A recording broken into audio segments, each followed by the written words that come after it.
ejército de Israel anunció que consiguió rescatar a 4 rehenes que mantenía Hamás en Gaza.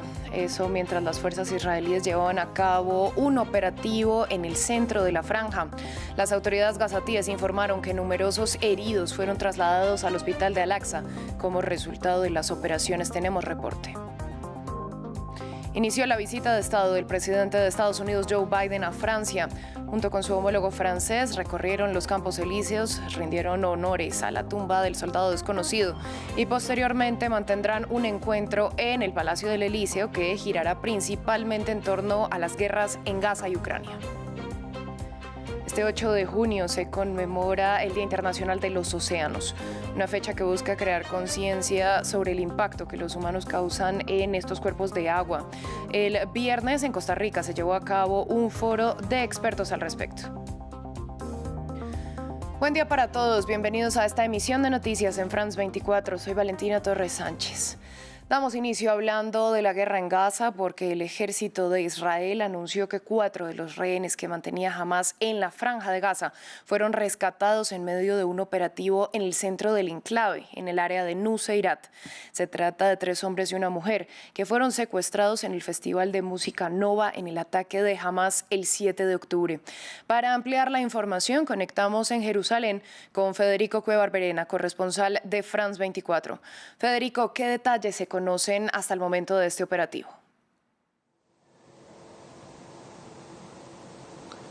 Sí, fue un inusual operativo realizado a plena luz del día bajo intensos ataques por aire, tierra y mar contra esta zona de Nuseirat, que está en el centro de la Franja de Gaza, que es una de las pocas a las que todavía a las pocas que no ha sido invadida por tierra por los soldados israelíes, y es por eso que allí también se concentra un gran número de civiles y palestinos desplazados.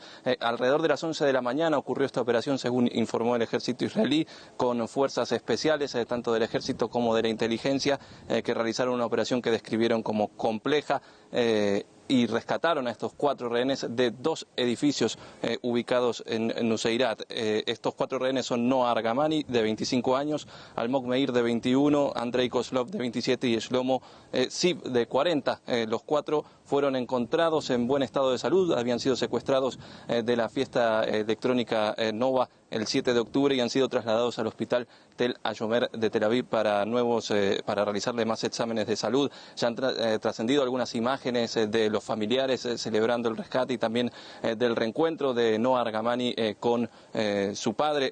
Esta joven es una de las caras más conocidas entre los rehenes de Hamás. Es una joven de ascendencia china cuyo video en el que es secuestrada en una motocicleta se hizo bastante viral, y también su historia, porque su madre tiene una enfermedad terminal y ha sido una de las caras también del pedido de su liberación. Esta joven también ya ha mantenido contactos telefónicos con el presidente israelí Isaac Herzog y el primer ministro Benjamin Netanyahu. Este es el mayor rescate que consigue el ejército israelí mediante acción militar con estos 4 rehenes, que se suman a una joven soldado que fue rescatada en octubre al inicio de la invasión en Gaza, y también los 2 rehenes argentino-israelíes que fueron también recuperados en una operación en Rafah, también bajo intensos bombardeos, pero esa vez nocturnos, en febrero pasado. También han sido rescatados los cuerpos de 16 rehenes fallecidos, mientras que 120 siguen en cautiverio y se presume que al menos un cuarto de ellos no está con vida. Federico, las autoridades gazatíes informaron que hubo numerosos muertos y heridos que estaban llegando al hospital de Al-Aqsa tras el operativo. ¿Qué se sabe al respecto? Sí, según reportó la agencia Reuters, citando a fuentes de salud de Gaza, al menos 50 palestinos murieron en Nuseirat y otras áreas del centro de la franja como consecuencia de estos bombardeos a gran escala y de los ataques israelíes en esta operación. Los palestinos han reportado estos intensos bombardeos, la infiltración de fuerzas israelíes en el mercado principal de Nuseirat, y también hemos visto imágenes de la huida de muchos de los desplazados, una nueva huida forzada a raíz de estos ataques ataques, esta vez yéndose del área de Nuseirat hacia otras zonas dentro del centro de Gaza sin tener la seguridad, porque como sabemos no existen zonas realmente seguras en Gaza. También desde el hospital Al-Aqsa, que es la mayor instalación médica en funcionamiento actualmente y solo funciona con un generador eléctrico, desde allí han reportado una situación catastrófica con un desborde de la llegada de heridos, también de desplazados que buscaban refugiarse de estos ataques israelíes, y también según autoridades del gobierno de Hamás en Gaza, las ambulancias de defensa civil, las ambulancias y las unidades de defensa civil tuvieron grandes dificultades para alcanzar el área debido a los bombardeos. En una respuesta a este ataque, el jefe del Buró Político de Hamás, Ismail Haniyeh, dijo que Israel no puede imponer sus decisiones al grupo islamista y dijo que no aceptarán un acuerdo que no garantice la seguridad de los palestinos. Bueno, y este anuncio tiene una primera consecuencia, y es que Benny Gantz, que es miembro del gabinete de guerra de Netanyahu, tenía previsto hacer una declaración este sábado y la canceló. Sí, así es. Benny Gantz se presumía que iba a anunciar esta noche, una vez que concluyera el Shabbat, su renuncia al gabinete de guerra que compone junto a Benjamin Netanyahu y al ministro de Defensa Yoav Gallant. Esta declaración ha sido pospuesta sin tener claro cuándo va a ocurrir y si va a ocurrir a la luz de este rescate de los rehenes. En su lugar, Gantz emitió un comunicado diciendo que su corazón está lleno por el rescate, elogió a las fuerzas israelíes por su accionar y reiteró su compromiso de hacer todo lo posible para recuperar a los rehenes. Su eventual salida de este gabinete de guerra no implicaría la caída del gobierno de Netanyahu, que se sostiene por una mayoría de 64 escaños, sostenida principalmente por fuerzas de ultraderecha y los partidos ultraortodoxos, pero sí rompería esa imagen de unidad que se intentó transmitir después de los ataques de Hamás del 7 de octubre y rompería también esa red que el partido de Gantz ha dado a Netanyahu a la hora de tomar decisiones. Pues Federico, usted muchas gracias por esta ampliación. Estamos muy pendientes de lo que ocurra en terreno. Nosotros cambiamos de tema y vamos a Francia, donde este sábado dio inicio la visita de Estado del presidente estadounidense Joe Biden. En la ceremonia de bienvenida en los Campos Elíseos, junto al mandatario francés Emmanuel Macron, los líderes hicieron una ofrenda floral en la tumba del soldado desconocido y posteriormente se desplazaron al Palacio del Elíseo. Conectamos en la capital francesa con Natalia Ruiz, periodista de France 24. Natalia, ¿cómo se dio esta ceremonia de bienvenida a Biden? Muy buenas tardes. Pues se dio en gran pompa. Así fue recibido Joe Biden con su esposa Jill, ya en una ceremonia que terminó hace ya cerca de una hora, una ceremonia en donde, como usted bien lo decía, pues los dos mandatarios se saludaron allí, justo abajo de ese Arco del Triunfo, uno de los lugares más icónicos de la capital, donde escucharon los himnos de cada uno de los países interpretado por la Guardia Republicana y depositaron esa ofrenda floral, reavivaron también la llama de la tumba del soldado desconocido y luego, bueno, saludaron allí a los presentes. Había varias personalidades invitadas a esta parte de la visita de Estado de Joe Biden, entre ellos el expresidente de Francia, Nicolas Sarkozy, así como la alcaldesa de París, Anne Hidalgo. Y luego ya los mandatarios, cada uno en sus diferentes automóviles, pues tomó ya rumbo, descendiendo por los Campos Elíseos hasta venir aquí hasta el Palacio del Elíseo. Fueron escoltados, de hecho, por un grupo de la Guardia Republicana a caballo. Fue un desfile muy bonito. También hubo un desfile aéreo justamente antes de que se subieran a esos automóviles y ya fue recibido aquí Joe Biden por el presidente Emmanuel Macron para comenzar, digamos, lo más duro de la agenda del día y ya en medio de un almuerzo de trabajo. Entonces, justamente le pregunto, ¿qué se espera de este encuentro que sostendrán los mandatarios en el Elíseo?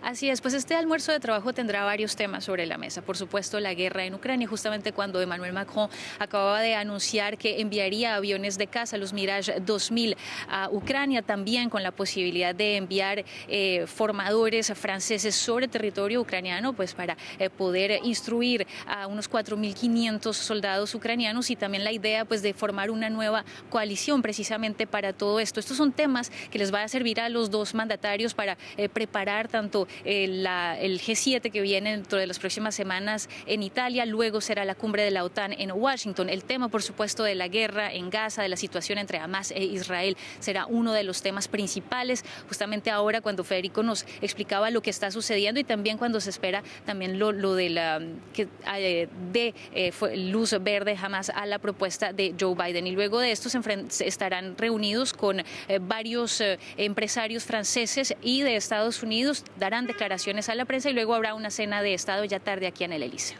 Y sin duda vamos a estar muy pendientes de ello. Natalia, gracias por esta ampliación. En otras noticias, continúan las votaciones en el tercer día de las elecciones europeas.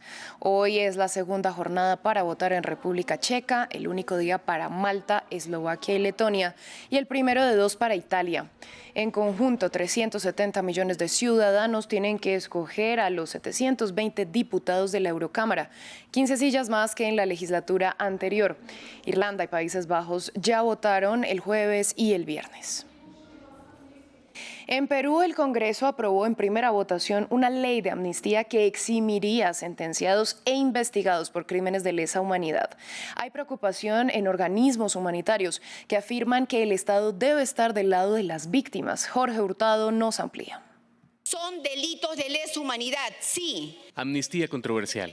Militares y policías implicados en delitos cometidos durante el conflicto armado peruano entre 1980 y el año 2000 podrían recibir amnistía gracias a un proyecto de ley.